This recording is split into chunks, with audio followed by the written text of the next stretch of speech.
So the idea was that in the very beginning, the concept was about errors, and it started from a very personal point of view because I'm into information design and I read a lot, but sometimes what happens is that, okay, if I'm going to read this article and I visualize it, how can I really trust that this information is valid? And if I'm going to post it or document it and send it to people, how can I guarantee that I'm giving them the right information? There is always the opposite point of view of everything. So you kind of like fall in between of so many interpretations of the same fact.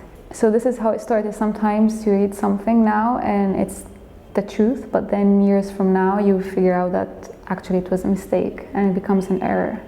So this is how it started with the news, or the idea of the news, of the fake news.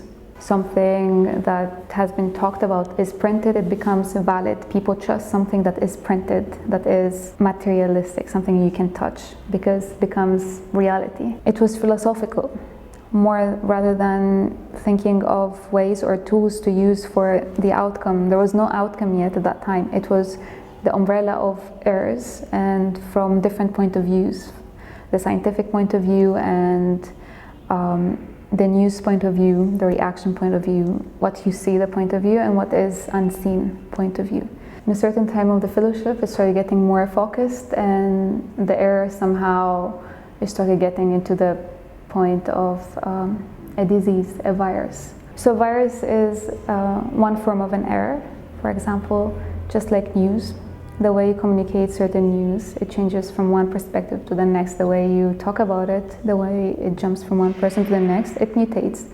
The same goes for the virus. It jumps from one person to the next and it mutates and it spreads. So both of them spread. So that's why I use them as a way or as a metaphor. Once it became more focused, I focused on cholera, because I wanted to study like the societal behavior, like how do people communicate in a certain time frame, like especially in the past when cholera was a pandemic in Egypt. How did they interact? How did they actually communicate the idea of cholera? How was it different in that time, and what they do? But the problem was that I couldn't correlate it with something that was present. And this is how kind of like COVID happened, and then it kind of like, I jumped from the past to the present. So in this time frame, I have like, I could kind of like compare between how it used to be and how it is now with all the social media and all the news that is spreading around. Like you have billions of news. So once COVID happened, this is at the beginning, there was not much material to use to study this, not to study, but to understand the behavioral situation. And by that I mean that I wanted to kind of understand the reaction of the society regarding COVID. So from this happened that I wanted to focus on the memes, because you can kind of like grasp how the society interacts with certain type of news. So then I started like trying to kind of archive as much data that I could, and by data I mean memes and at the same time news. From that time frame, in the COVID time frame, which was like around 10 months since it started, I've collected 2,800 Egyptian memes regarding COVID-19. So if you kind of like flip through it, it's like contemporary history. You kind of like, you can see what actually happened without really having to have the text to understand what happened. And sometimes you can wonder, because there are so many memes that use the same image, but the context changes.